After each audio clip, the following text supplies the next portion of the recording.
Welcome to the Deep Leadership Podcast. Today I'm joined by Deb Gabor. Deb is the founder of Soul Marketing, a consultancy that has led successful strategy engagements for some of the biggest brands in the world for almost 20 years. She is the author of a new book called Person-ality, Cultivate Your Human Authority to Ignite Irrational Brand Loyalty. Now I'm excited to have her on the show to talk about how we can differentiate ourselves and our companies by showcasing the people behind our businesses. So Deb, welcome to the show. Well, thanks for having me.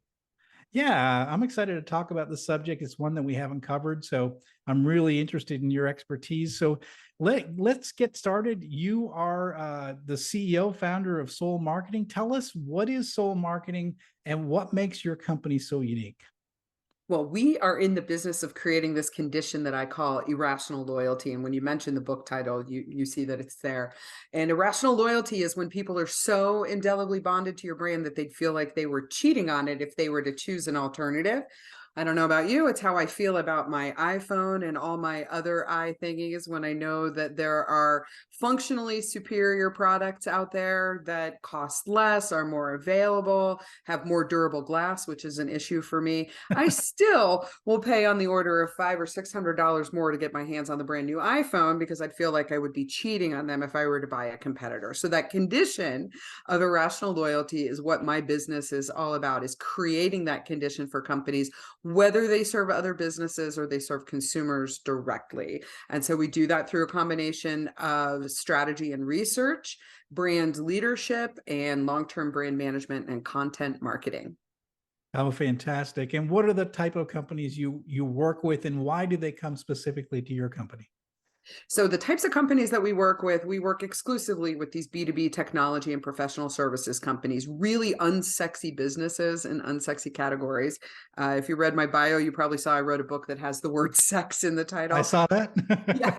And that's a book. There's real serious business content in there, but I am a branding person. And why they come to us, I always like to express this by telling just a real quick story. So my business operates, its headquarters are in Austin, Texas, and you can't swing a cat over your head and not hit 150 other people who say they do exactly what we do. And one of my closest competitors, another woman who owns a fantastic agency, she worked directly across the street from me. Look out the window, I would see her sign, like standing at my desk, I would see her sign across the street, and it just drove me crazy. We were always neck and neck in those, top women-owned business rankings and top marketing and advertising agency rankings and things like that. Yet we never, ever, ever in the 10 years that we worked across the street from each other, we never competed for a single client because she had the goal to be able to be Austin's favorite marketing agency. We have a goal as an organization to take a disruptive dark horse brand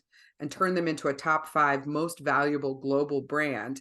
And the one thing that we do that nobody else does is we give companies the proverbial kick in the ass. So when organizations come and work with us, how we're unique is that we're not going to just keep your trains on the tracks. We're actually going to push you to do not just the best you can, but whatever it takes to lay the tracks and drive the train to the destination it really needs to go to. So that requires the proverbial kick in the pants.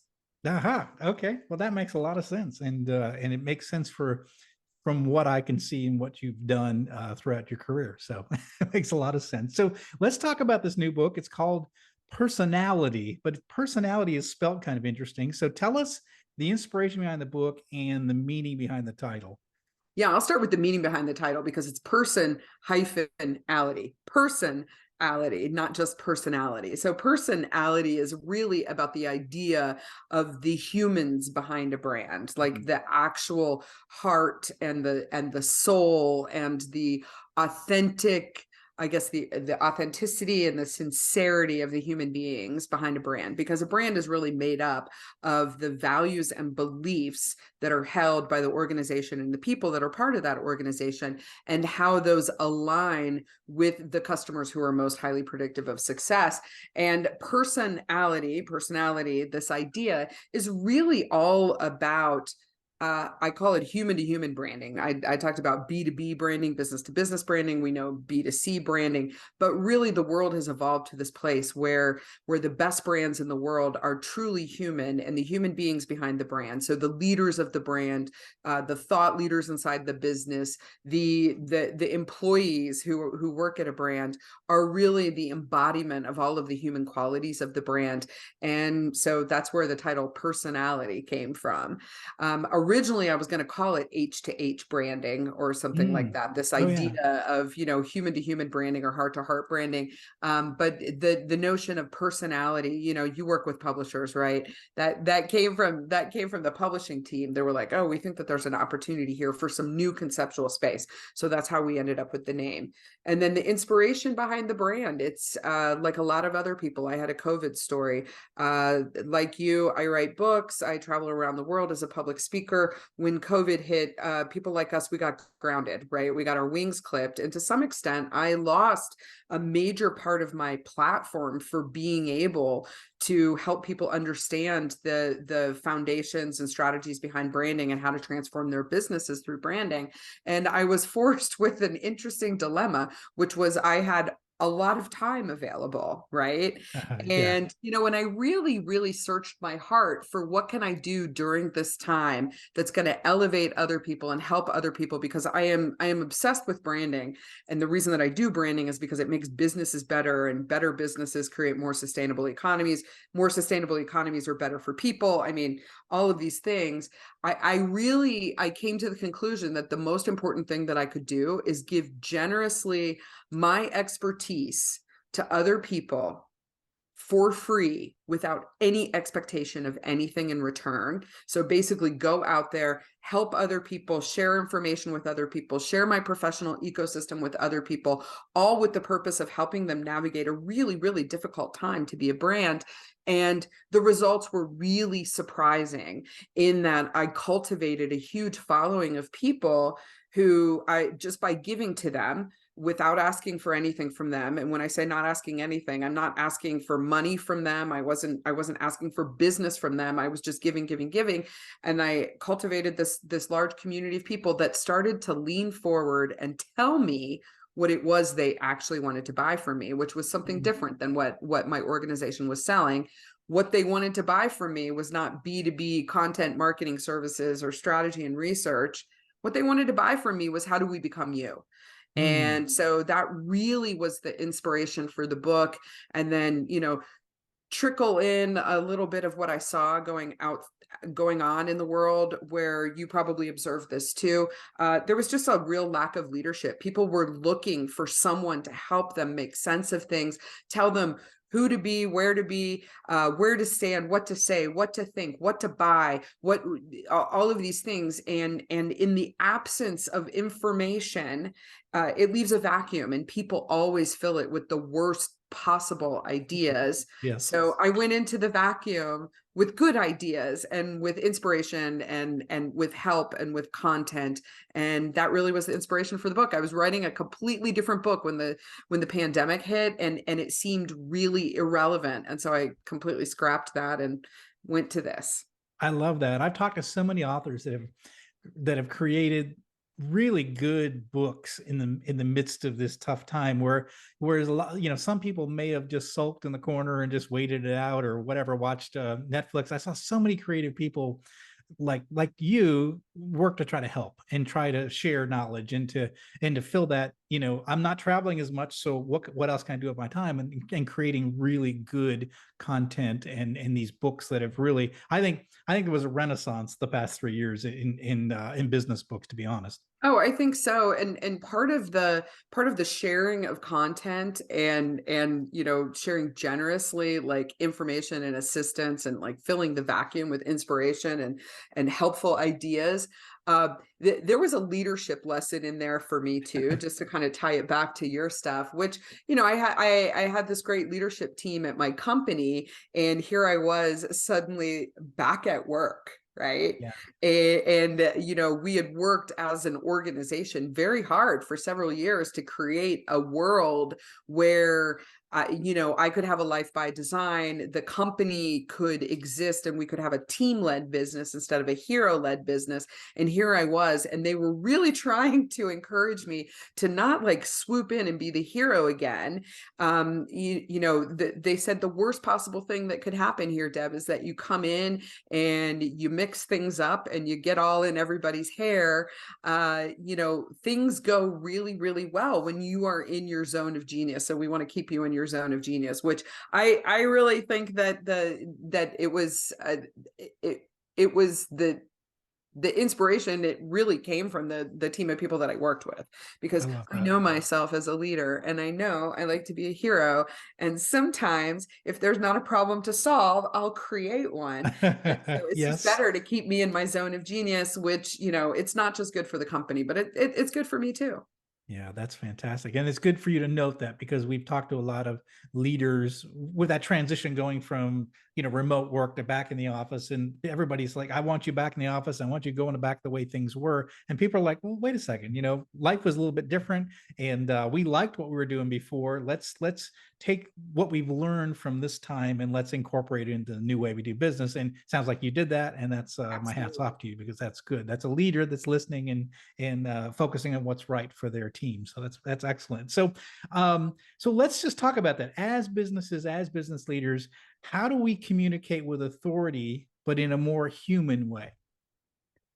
So one of the trends that's been going on over probably about the past decade is this notion of thought leadership. And, Yeah. in preparation for this interview, I, did some deep diving on past podcasts and, things like that. And I know that you've had people on talking about thought leadership, and thought leadership is a term it's been thrown around a lot. And I read some research actually while I was writing the personality book. I read some research that said that thought leadership was like one of the most hated business terms out there.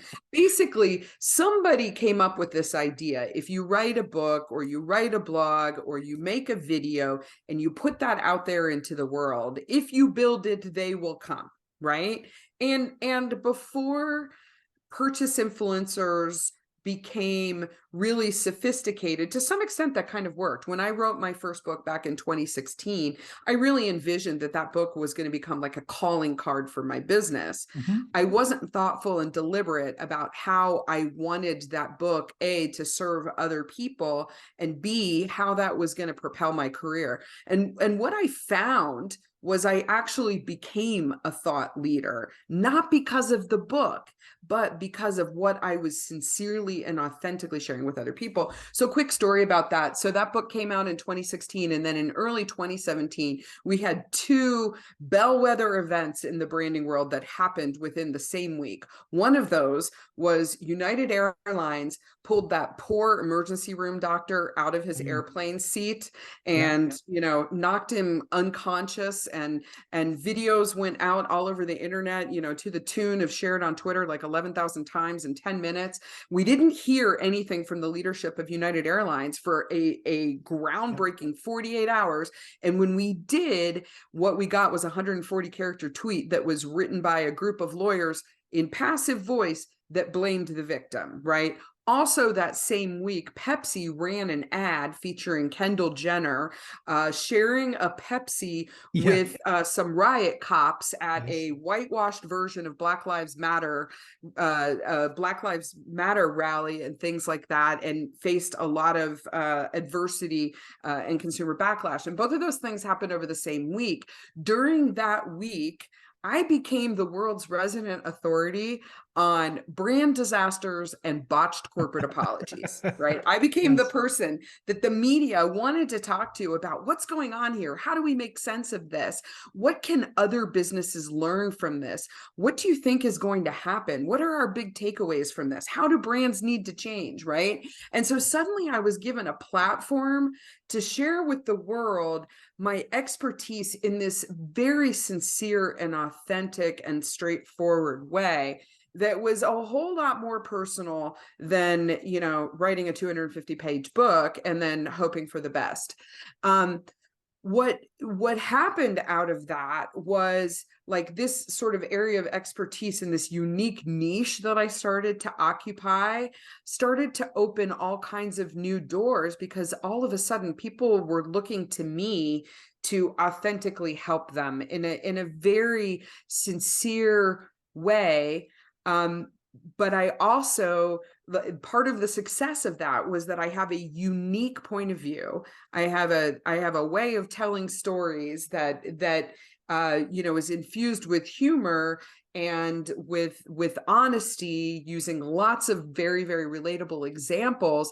But the main thing is I have this very, very set in stone, unique point of view, and I was ready to suffer the damage coming from the slings and arrows of people who didn't necessarily agree with me. And so that sort of was for me this awakening about the difference between just like thought leadership, which is like, let's put content out there in the world and show the world that we're smart, with the underlying reason that if we show them we're smart, they're going to buy from us, versus being compelled to share something with other people because you really think they need this information because it's going to help them in a certain way. It's very subtle, the difference between thought leadership and true authority, because thought leadership, it almost comes without that unique point of view. It comes without that sincerity, that authenticity, the stuff, like my core DNA. Every time I talk about branding, my core DNA as a human comes out. That is authority, and that is like, people know what I'm passionate about. There is not a single conversation that goes by where I don't talk about irrational loyalty. And there's a lot of people out there who think that that's complete BS, right? Mm-hmm. But because I'm ready for that, and I'm ready to own that, and I'm ready to like strip myself bare and show my beating heart and my gooey insides, that truly is authority versus thought leadership. So I felt like the world needed to learn, like, what is the difference, and how do you use your platform of your brand to create change, versus how do you use your smarts to share information to attract people so that they'll buy stuff from you. They're two completely different things. They both often end up at the same result, which is people buying things from your brand, but you go about it in a completely different way. How much sense does that make? Yeah, it makes a lot of sense. I know, 3 years ago, I started this podcast because I have a vision, right? To build a world with better bosses. That's it. That's 100%. And so that's my mission. That's my purpose. That's why I write. Mm-hmm. That's why I have podcasts. That's why I share content.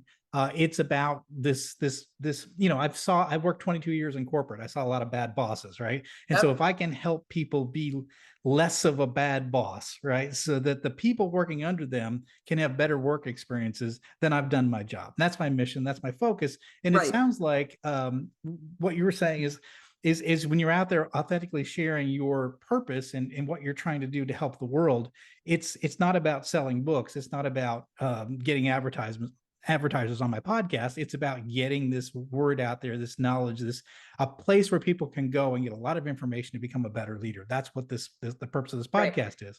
I tell people I'm on a million brand mission. I literally am on a million brand mission, and I'm counting the number of brands. And I estimate, when I started this mission was 2016, I'm about halfway there.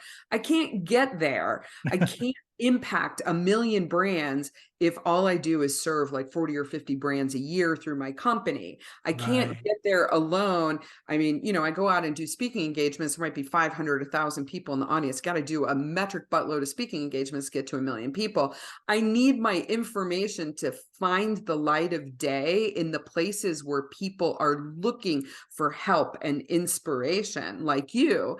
And I'm not trying to sell stuff. The average business book over the course of its life sells like 2,000 copies. If you have 2 business books, those 2 books together sell an average of like 3,000 copies. That's the average, right? And so I don't write books to sell books. I am on a mission to transform businesses, because better businesses create healthier economies, right? So, thought leadership is really about, let's show the world how smart we are. Let's not necessarily have an angle that we're really, really trying to help people. thought leadership often isn't backed or propelled by a mission and a purpose in the same way that authority is. That makes sense. So I was thinking, just my story. I spent 22 years as a senior manager at 3 global companies, right? And I was a nobody, right? As far as inside the company, I was big. I was a big fish in a small pond. But outside the world, when I left and I became an entrepreneur, I was a nobody.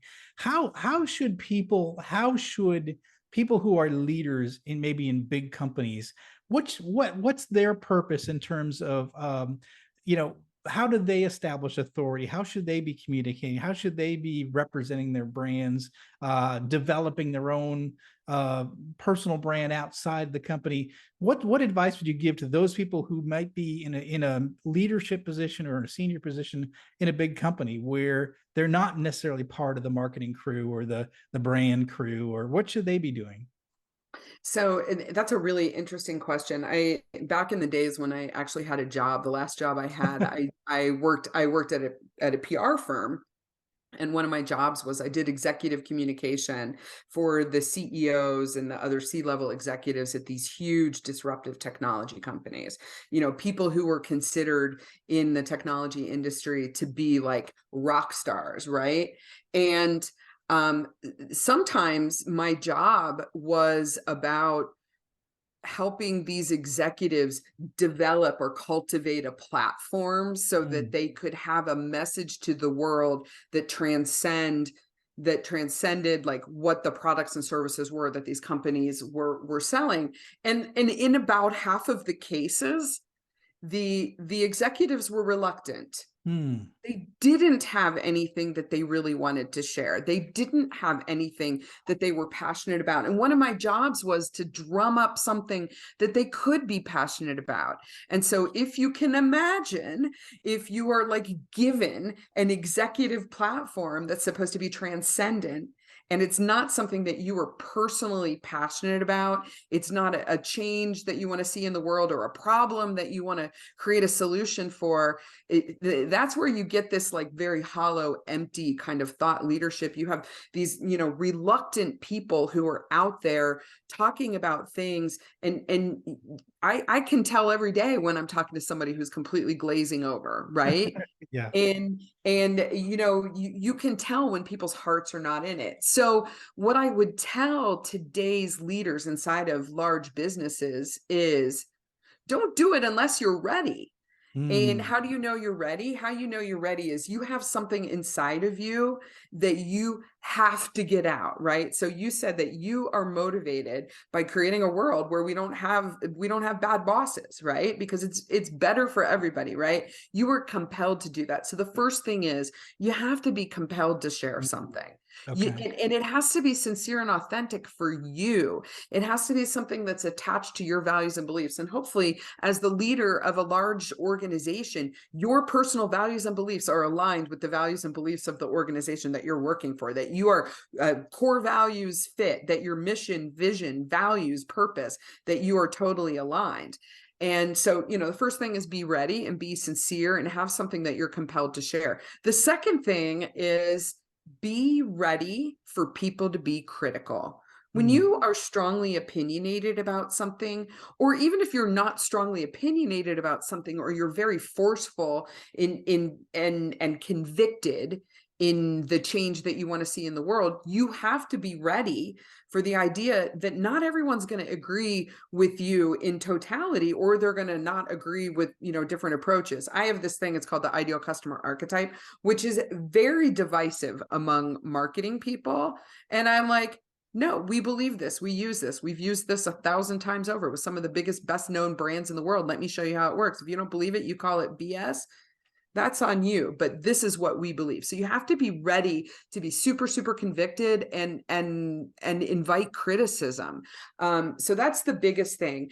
I do think that when it goes well, it's because there is a leader inside the organization who says, we have the platform of this very large company that employs lots of people, that supports lots of investors, that has lots of broad-based awareness among customers and followers and things like that. And we have a platform, and we can use the platform of this brand to make the world a different place, and make sure that the leader is attached to that. So one of the best examples that I've seen of this in corporate, Salesforce, for instance, Mhm. Mark Benioff, right? This is a guy who not everybody loves him. You know, he is strongly opinionated, but he has sort of propelled himself into a space where what he talks about, what he writes about, you know, the media quotes him on these days really has nothing to do with CRM software or cloud computing, right? Interesting. It really Yeah. is about the nature of the workforce and the nature of business. And so he's using his relevant experience and his passion for how the workforce is changing and how the world of work is changing to advance a cause. It's tied very, very closely to the business, of course, right? Yeah. But it's something that he's passionate about, and it's portable for him. He can take it into any realm of his career. So I would say it's important, but not everyone is ready for it. And frankly, not everyone wants to do it. I saw it firsthand. These executives that I would take to media briefings and, you know, escort at big events for speaking engagements and stuff like that, who just absolutely hated it. So make sure it's something that you truly are passionate about, and be ready for it. Be prepared to be an authority if you really want it. Otherwise, it's just thought leadership. Yeah, I like it. Okay, good. That's good advice, because I think that the idea of portability, the idea that you are someone unique and you have unique views, and you might work for multiple different companies over your career, right? And I think that that's the thing I discovered. I worked for many years where I was a no name in the world, right? Yep. And then now, sort of, as I'm older now, I've come out as like, oh yeah, here's 30 years of experience, and here's what I've learned, and here's how you can be better leader. But it took me sort of getting out of the shadow of big companies to be able to do it. So people inside of big companies can do this too. Like Yeah. I know of quite a few people who are not even C-level executives Yeah. within these organizations. And actually in the book Person-ality, I talk about a person, a woman who is she's an evangelist at Salesforce now. Nice. I believe that she came from the Gartner Group or IDC or one of those, technology analysis firms, but she's somebody who she has portable authority, right? And not just for like the senior C-level leaders, but like up and coming emerging leaders within big and small companies. Establishing a footprint of authority within your sphere of influence is something that makes you very, very attractive Yeah. as an employee, right? I remember a couple of years ago, there was a guy that I really, really wanted to hire. This was a person who I thought was like the guru in content marketing, and he had made a name for himself in the industry and in the category. And I was like, I need to hire that guy, I right? love it. And it makes you very attractive, and he has portable authority. So he spent a couple of years working for me, has now gone on and started his own consulting firm. He's producing content and stuff like that. I, as a leader who hired that guy and got the benefit of his authority while he worked for my company, I still benefit from that. And also, I had this incredible pride and great feelings about seeing his content out in the world and being like, yeah, that guy used to work for me. I love that. So there's like establishing authority within your category, even within your company, being known as the guru who's passionate about this thing, or being the evangelist for something within an organization, is something that can propel you throughout your career. So it's not just for senior leaders, and it's not, and it's not just for the C-level executives, but everybody can, if they have something that they're passionate about, they can establish a footprint of authority. I love that. So let's talk a little bit about irrational loyalty. Like, how do companies use the personalities within their organization to put a human face on these organizations, and to get irrational loyalty for their brands? Yeah. So I always explain that branding is ultimately a relationship, and it's kind of like an interpersonal relationship. You married, John? Yes. Okay. All right. So if you're married, or you have a relationship, like a close relationship like this, when you and your spouse behave on brand for your relationship, you make deposits into this emotional bank account that you share. right?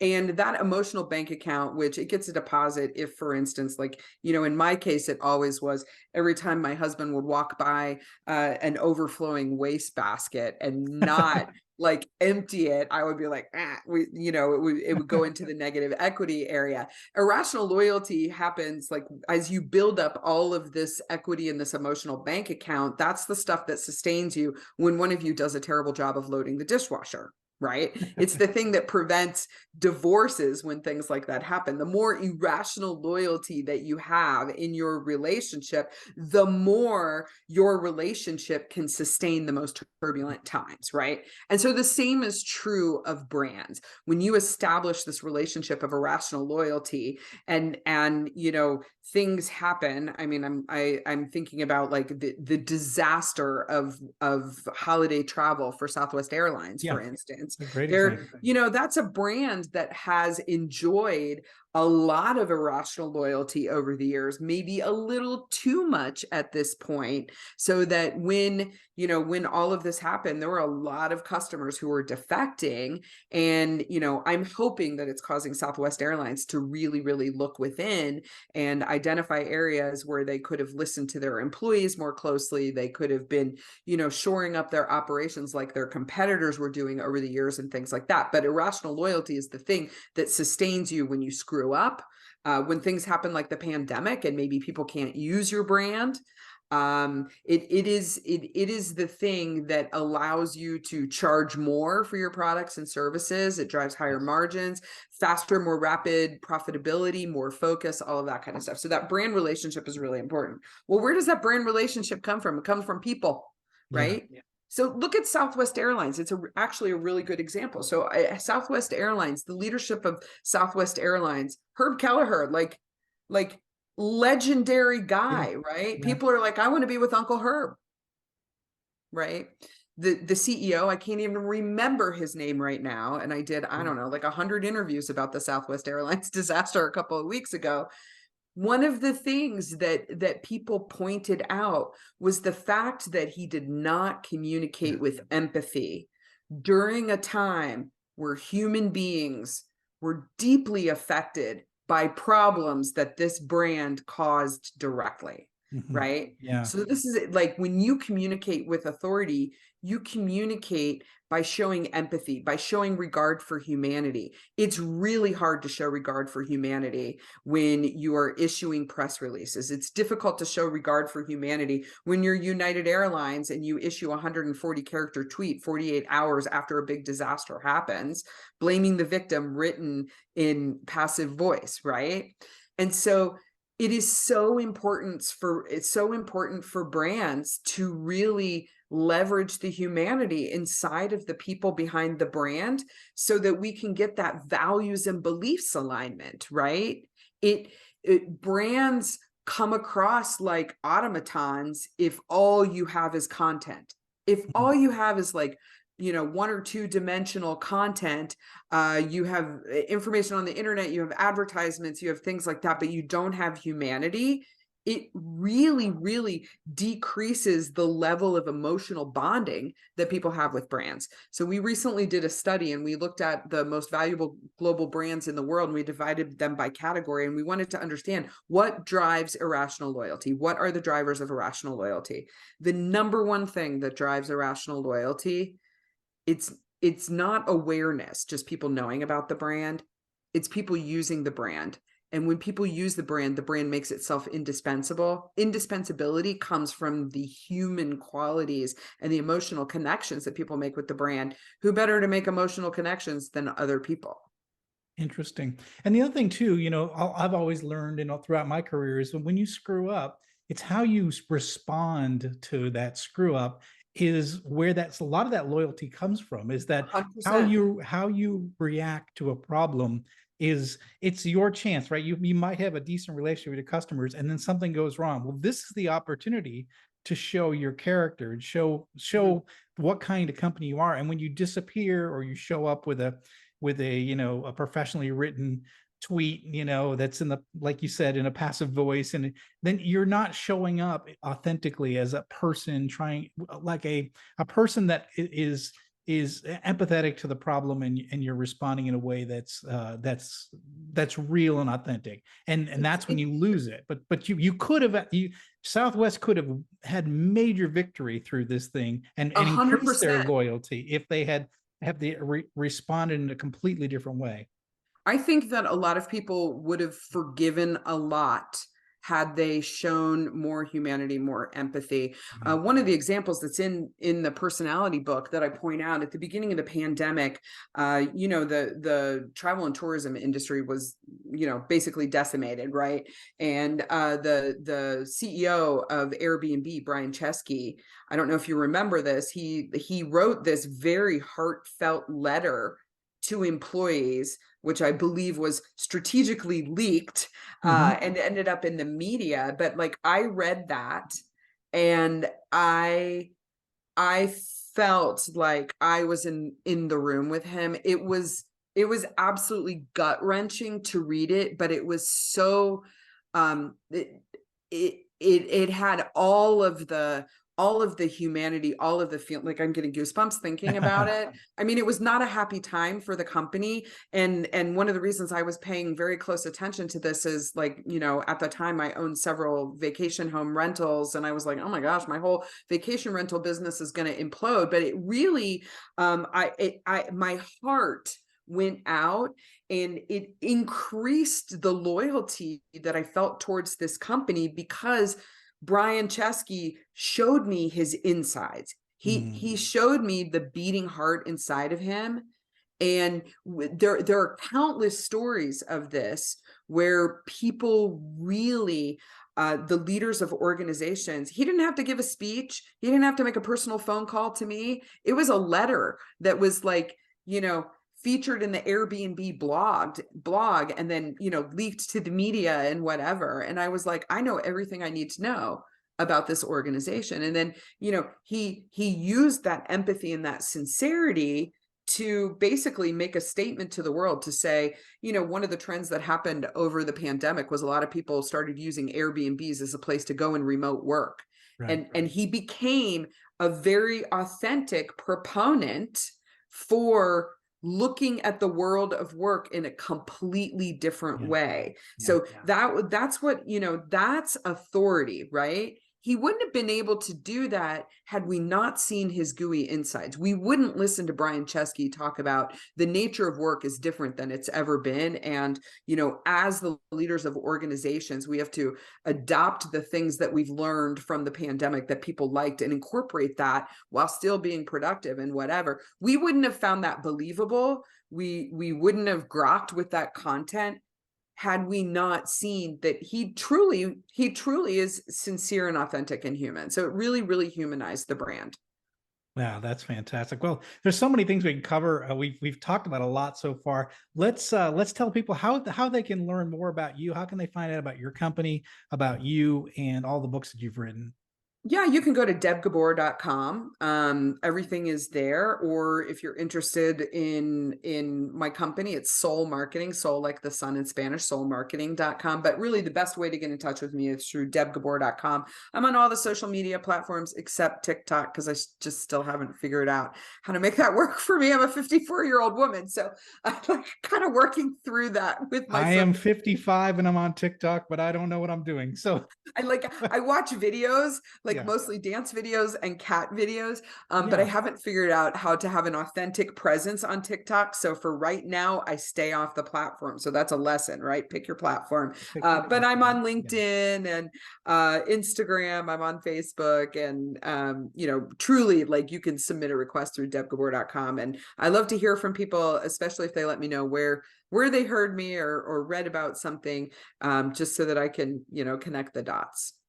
Okay, well, fantastic. We're going to put links in the show notes for all those resources. And the book is Person-ality. And again, if this is a subject that that we've piqued your curiosity, I highly encourage you to go out and get this book and to reach out to Deb, because I think you're going to learn a lot.